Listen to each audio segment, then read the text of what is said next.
Yes, Yes. Dan yang sudah berumah tangga mungkin ada yang sudah juga punya anak, dari yang anak kecil sampai remaja. betul. Pak Pur sendiri anaknya usia sekitar berapa, Pak? Sekarang mau masuk kelas 4 dan SD. dia SD ya. Aha, aha, Dan dia lumayan challenging ya. Sekarang mulai banyak drama-drama karena kelas 3 ke kelas 4 dipisah katanya mhm. teman-temannya ya. Sementara kelas Ah, tiganya sendiri sekarang lagi belum belum pisah-pisahan, belum pernah ketemu ya. Selama kelas 3 mhm, terakhir ya, 6 bulan terakhir kan mereka mhm, mau mhm, dipisah kelasnya. mhm. Jadi agak sedikit drama juga. Iya, Ya, menghadapi sekarang mereka juga mm, peralihan ya. Jadi tidurnya betul, juga mungkin jadi lebih lambat gitu karena betul, bangunnya atau betul, aktivitasnya jadi ya. betul, Lalu betul. kemudian ketika stay at home, oke, Coach ceritakan dulu Hmm, dong Coach. Jadi Coach ini sebenarnya backgroundnya apa? oke, oke. Saya langsung Saya manggil Coach 15 aja. tahun, saya 15 tahun di banking ya. Mhm, Dulu saya dinas di Jakarta, sekarang saya tinggal di Bandung sejak tahun mhm. 2009. Saya 2009 Tahun mulai 2009. usaha, merintis usaha, dan Mhm, sepanjang perjalanan usaha itu di 2 tahun pertama lumayan challenging dan mendapatkan mhm, satu kesimpulan bahwa yang paling penting dalam berbisnis maupun dalam karir adalah mhm, terkait dengan leadership dan soft development ya, soft skill ya. Dan akhirnya saya mhm, mengikuti beberapa sertifikasi dalam hal ini training dan juga coaching ya. mhm, Dan mhm, alhamdulillah justru itu yang mhm. menghantarkan kepada profesi baru selain sebagai seorang entrepreneur juga sebagai seorang coach dan trainer saat ini, Mbak Vena. Oke, yes, mantap ya. Jadi Iya, suka ya, jadi kalau udah terjun suka suka dan tuh ya kalau masuk main. passion banget Hmm, seperti Coach Vena ya, yang kita hmm, helping others untuk bisa memberdayakan orang untuk hmm, menemukan the best answer dari mereka itu kan sesuatu yang buat kita happy banget ya, bisa memandu hmm, teman-teman insan-insan hmm, profesional menemukan menemukan solusi atas permasalahan mereka ya. Kalau coach kan hmm, yang menjadi hmm, khas adalah kita justru memandu teman-teman semuanya orang lain untuk bisa hmm. menemukan potensinya di dalam dirinya gitu coach ya. Iya, terutama untuk bisa menemukan potensinya dan mengembangkan. Jadi dia nggak melihat dari Bener, sisi yang selalu negatif ya. Oke, bener, Coach. bener banget. Nah, Coach lagi membahas ini tentang parents, Coach. Jadi Yes. apa yang kita akan bahas hari ini atau siang ini? Iya ya, tadinya mau bahas tentang tim, tentang manajemen, bisnis, kayaknya berat-berat banget gitu ya. Iya ya, jadi yang asik Makanya dulu kita aja ya. kita putusin untuk yang dekat dengan kita. Artinya segala Mm-mm, sesuatu memang di usia tentunya yang sudah berumah tangga dan berkeluarga ya. Yang paling penting mm-mm, mau kita bisnis, mau kita karir, the most mm-mm, important thing adalah kondisi di rumah kita dan akan berdampak pada suasana kerja kita dan juga karir kita. Saya setuju. melihat bahwa Mm-mm, dengan fenomena di rumah saja ini mm-mm, kita menjadi terus-menerus waktu untuk belajar di rumah, waktu untuk kerja di rumah, waktu untuk shopping mm-mm, di rumah, waktu untuk everything at home, mm-mm, ini menjadi sesuatu yang menurut saya, dan saya berdasarkan pengalaman dan saya perhatikan sekali, ini secara tidak langsung memberikan kesempatan kepada putra-putri kita, ananda mm-mm, kita, untuk mereka mm-mm, kemudian belajar mm-mm, dari orang tuanya, ya. mm. Karena kan kita tahu ya, madrasah terbaik itu di rumah dan bersama ibu dan Mm-mm, bapaknya. Kita mm-mm. menitipkan ke sekolah itu hanya karena kemampuan kita untuk mengajar mungkin terbatas. So kita ke Yes. sekolahin deh. At the end, Mm-mm, saya justru menemukan ini penting untuk kita obrolin bareng dengan Coach Bena. mm-mm, Mudah-mudahan juga saya juga dipandu mm-mm. nih sama Coach Bena ya. Karena saya challenging banget ya di rumah. Begini, Ya. satu Heeh, ketika saya melihat anak saya ya, Kingza mm-mm, namanya, dia kelas mm-mm, 3 SD. Aku melihat gaya bicara dia, gaya komunikasi dia mm-mm, dalam mm-mm. the way dia dia memecahkan satu masalah. Kok kayak maminya ya, percis banget maminya. Saya gitu. Tapi saya juga ngobrol Hmm, sama sama istriku tuh, dia bilang, kadang-kadang kayak papinya. Sampai satu kesimpulan bahwa ini benar ya, ternyata prinsip dalam parenting itu ya, anak itu ngemodel orang tuanya. Yes. yes, ya. Yet kita kemudian setelah tahu Mhm, bahwa anak memodel orang tuanya, sering kita tidak sadar mhm, bahwa apapun yang kita katakan kita lakukan, our behavior secara keseluruhan, completely, itu akan diduplikasi abis-abisan telak-telekan sama anak-anak kita. Yes. Ya. Setuju. Ya. Disadarin ataupun tidak disadarin. Yes. Yes. Artinya sering juga dengan paham konsep prinsip itu, oh, kalau anak ngemodel kita, berarti kita perlu mencontohkan hal-hal yang baik. Perlu mencontohkan seperti apa ia kelak. Jangan sampai ia mencontoh yang tidak baik, betul ya? Nah, namun kemudian kita kan ada lelahnya, kita ada capeknya, kita ada dengan istri kita atau dengan pasangan kita itu ada hal-hal yang kita tidak sadar. Kemudian kejadian-kejadian antara kita dengan pasangan itu terpotret, tergambar jelas oleh anak kita yang kemudian itu jadi role model buat dia. Oh, saat bapakku, saat papiku ngomong gini ke mami, oh ternyata caranya gitu ya menyelesaikan masalah. Oh, mending baik yang dimodel. Ini pasti makanya sesuatu yang misalnya, kok papi melakukan kesalahan tapi nggak minta maaf ya? Oh, berarti kalau melakukan kesalahan itu nggak minta maaf. Atau misalnya ketika ibunya ngomong sama bapaknya motong atau bapaknya nggak ngegurus, oh gitu ya cara ngedengerin tuh ya. Dia ngemodel sesuatu yang salah yang kita tidak sadar. Yes. Kita udah sekolahin dengan sekolah terbaik. Kita udah yang seringnya adalah coach ya. Kita karena tahu bahwa anak itu memodel kita menyengaja untuk wah ini nih gua contoh yang baik. Tapi kita lupa pada hal-hal yang ketika kita justru lengah, disitulah justru ananda kita mencontoh.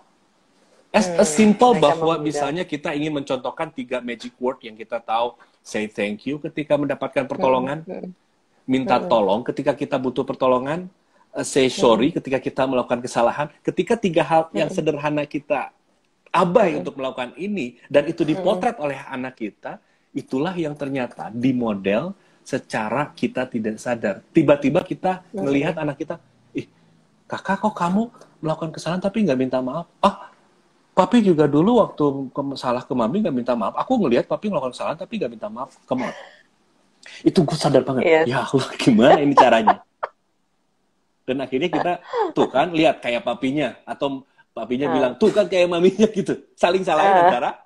Udah itu garis tengahnya ada di kekompakan kita as a parent as a team. Setuju. Nah, itu yang paling menarik yang kayak tadi Coach bilang gitu ya. Karena kita nggak sadar. Justru di saat kita nggak sadar itulah mereka benar-benar memang meng-copy paste. Termasuk soal uang loh. Yes. Benar komunikasi banget. Kita gitu kan sama pasangan termasuk soal uang. Bagaimana kita mengelola uang.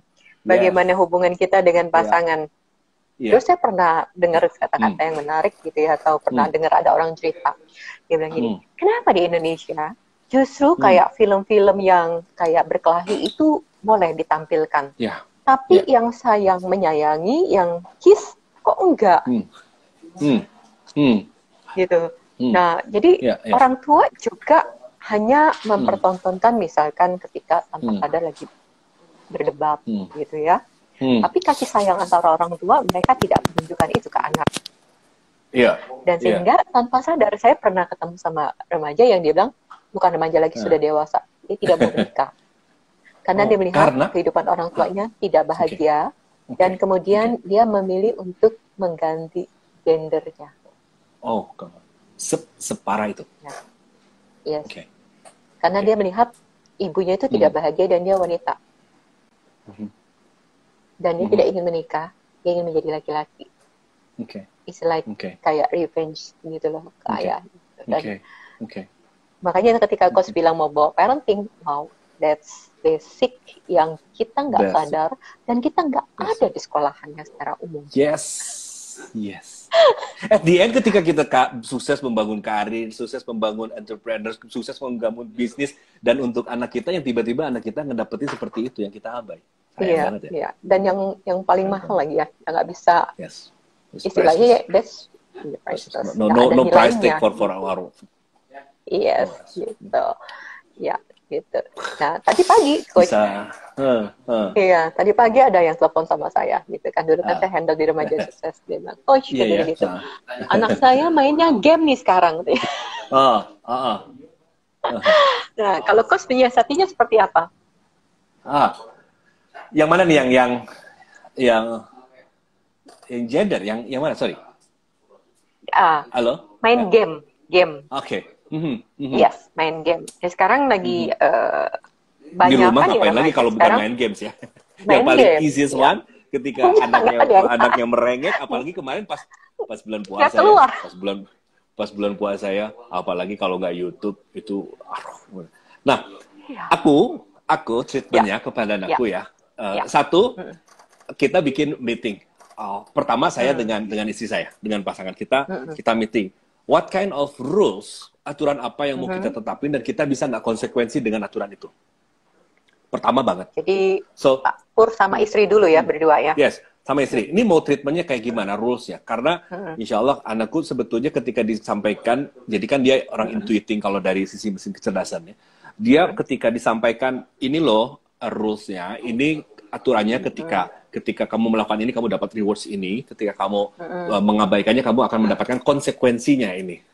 Rather than punishment, aku sampaikan bahwa this is the consequence. Jadi saya tidak mengatakan hukuman karena dia bukan penjahat, bukan segala macam, supaya dia punya role model bahwa semuanya ada konsekuensi. It's not about punish, tapi konsekuensi atas apa yang dilakukannya. So kemudian itu waktu bulan puasa, coach, kita bikin rules tentang tentang gadget ini. Artinya satu, dia tidak terkoneksi. Gamesnya games offline dan juga beberapa yang memang games yang mungkin melatih ya. Karena ini ada di dunia di mana mereka lahir dengan gadget. Satu, 2 hari sekali, satu. Yang kedua, dia perlu 1 jam break dikasih alarm. Kan kita Muslim, sehingga 15 menit sebelum azan dia udah break, dan begitu alarm bunyi, pokoknya perlu naruh gitu. Perlu naruh handphone. Kedua, dia perlu bangun pagi banget, subuh banget, dan perlu mandi sebelum main handphone. Artinya kan buat anak kecil mandi apalagi liburan ya. Challenging banget. Artinya akhirnya dia mikir dan dia kita kasih 1 kertas dan kasih taplokin di jadwalnya dan ada yang nggak yang kita cek lagi dengan kita berdua pasangan kita. Kita perlu kompak. Artinya saya perlu tahu, pasangan kita juga perlu tahu apa aja yang boleh, apa yang nggak boleh dan apa konsekuensinya. Sehingga ketika saya tidak ada di rumah atau saya sedang pasangan kita jadi tahu. Jangan sampai yang menetapkan misalnya ibunya yang ngatur nih. Ternyata bapaknya nggak tahu aturan itu. Ini kan konteks parents. Main gitu bareng. Iya. Konteks parent as a team ya. Artinya tim kan perlu kompak, perlu solid. Yang menjadi challenge kan sebetulnya different treatment ketika ayah sering disosokkan pada tokoh di mana mendingan sama papi deh, kalau papi mah semua boleh saya. Kalau papi mau itu kenapa Zara mendesain kids sama men itu dekat dibanding sama woman. Nah, kemudian akhirnya kita sepakat, oke, ini konsekuensinya. Clear. Oke, setelah clear, kemudian baru disampaikan, disampaikan. Dan itu pun tetap ditanyakan kembali kepada anakku. Apa yang nggak ngerti? Apa yang nggak ngerti konsekuensinya? Oke, we have a deal. Ketika deal, kemudian ya jadinya semangat tuh. Begitu bangun subuh tuh sahur waktu itu jam 4. Aku ngasih tahu motivasinya gini aja. Baik, this is the phone day. Saya bilang, this is the phone day. Ini hari dimana kamu boleh main handphone. Dia semangat tuh. Tapi ada satu aturan, ketika tidak main handphone, di hari dimana tidak main handphone, kalau tidak mengikuti aturan bangun pagi, terus mandi, maka di hari besoknya yang sebetulnya jatahnya untuk main handphone, dia nggak akan dapat. Dia tahu konsekuensinya. Oke, jadi konsekuensinya balik itu ya. Jadi kasih rules, terus rewardnya dia bisa.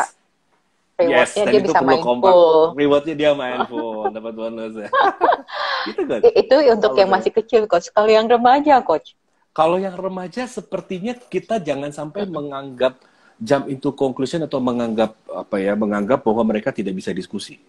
Karena saya yakin setiap orang punya pride, punya hak. Kan kalau saya bilang ya, ketika dia akil balik atau dia punya pikiran benar dan salah ya. Ketika dia punya benar dan salah, kalau di kita tuh ada yang sudah mimpi bahasa atau segala macam, dia punya kita perlu tahu mempacing ya, kalau bahasa kita tuh bahasa mempacing, gaya komunikasi seperti apa, momen seperti apa, dan kita sampaikan rules dan kesepakatan, dan perlu ada penawaran offering, yuk Kak kita diskusi tentang rules nih yang kita sepakatin. Dan satu hal bahwa ketika kita menerapkan satu aturan, bisa nggak kita menerapkan pada diri kita sendiri sehingga ia melihat kita sebagai role model. Jangan sampai ketika kita menyampaikan aturan buat dia nggak fair. Buat dia nggak fair. Tuh kan, aku nggak boleh main handphone, papi main handphone terus lihat-lihat. Papi main handphone, iya. Karena anak-anak sekarang itu udah cenderung kritis.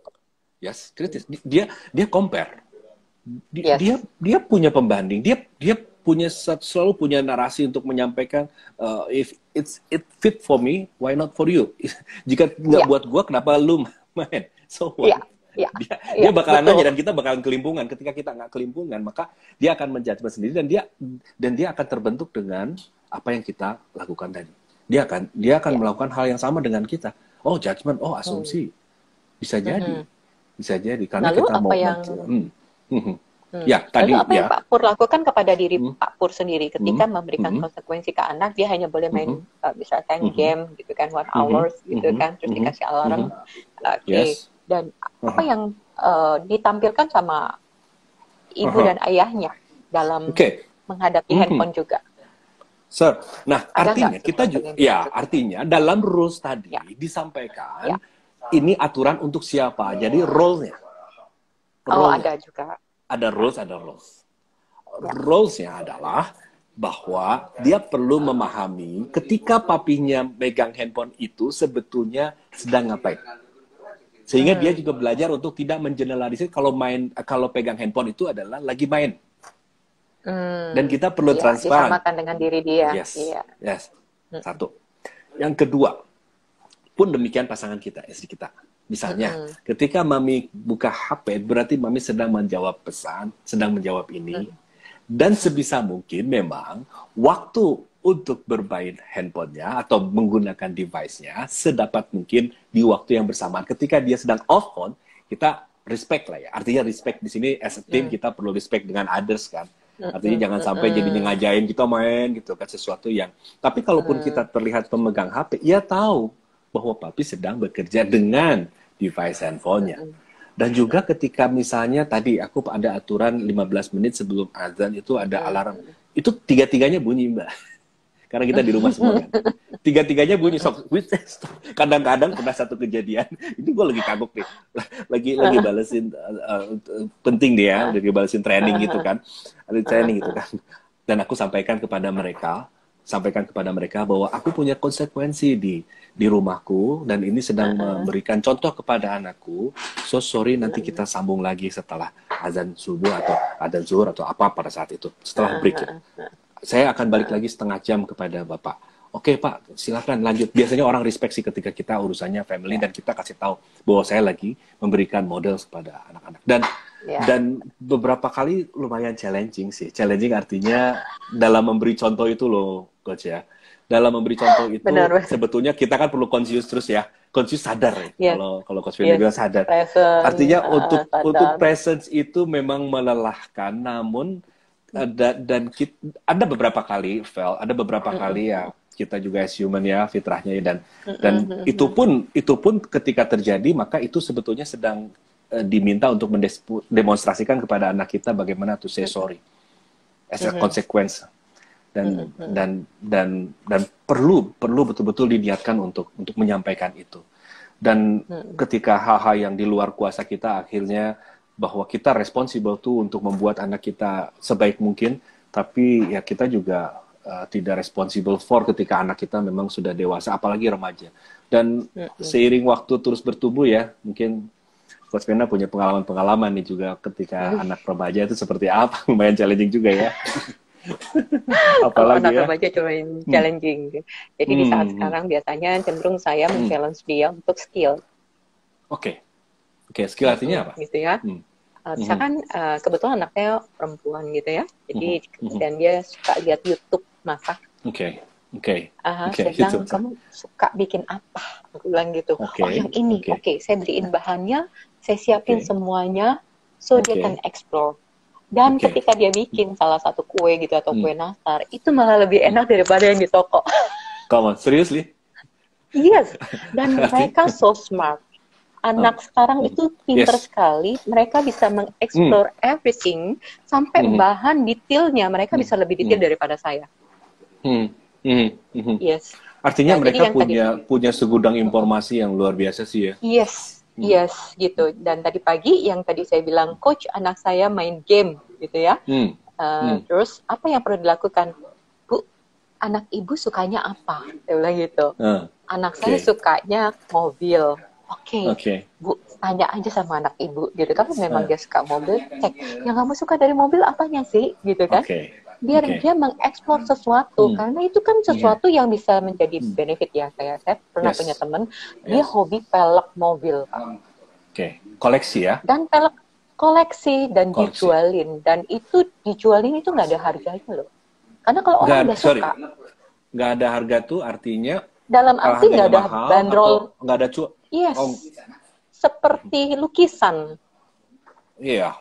Ya, collectible items itu memang bukan price tag, Jadi kalau sudah artinya hobi, secara monetize dia nggak rugi malah untung ya, karena dia punya community dan orang punya ngeliat kalau udah ke pelek ya ke dia lah gitu ya, karena dia koleksinya dan dia bisa mencocokkan mobilnya itu peleknya seperti apa yang cocok. Gitu. Dan karena itu bagian dari servisnya, bagian servisnya bukan hanya jual pelek, tapi juga memastikan bahwa pelek yang dijual match dengan model desain mobilnya ya. Gitu. Jadi itu kan skill yang di luar dari ini ya.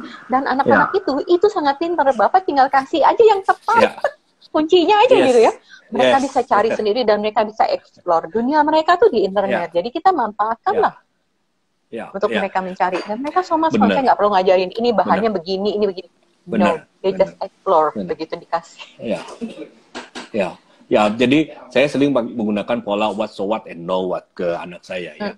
Saya kasih tahu karena dia juga di sekolahnya bilingual, jadi kita sering diskusi dengan simple saja karena somehow English lebih simple. Misalnya saya sampaikan ke dia bahwa untuk mencari what itu zaman sekarang begitu mudah. Ya, tinggal googling what is this itu udah tersedia banyak informasi. Kemudian untuk mengapa so what dengan ini gitu, dia juga bisa cari kaitannya emang kalau ini dikoleksi kenapa, misalnya tentang Lego misalnya kemarin.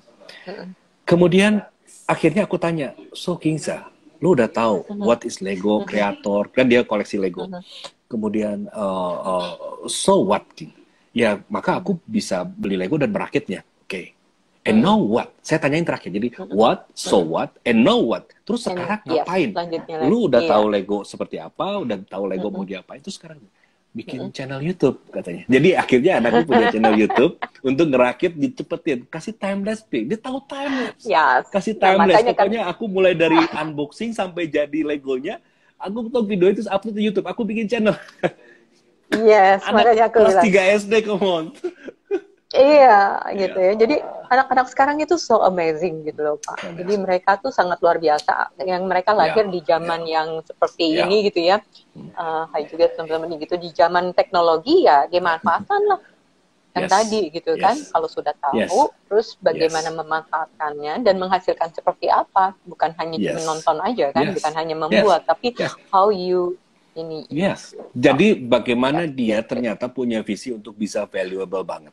Artinya aku setelah tanya so what itu, kemudian dia bikin channel, aku tanya lagi motivasinya dia. Terus kalau kamu bikin channel YouTube buat apa?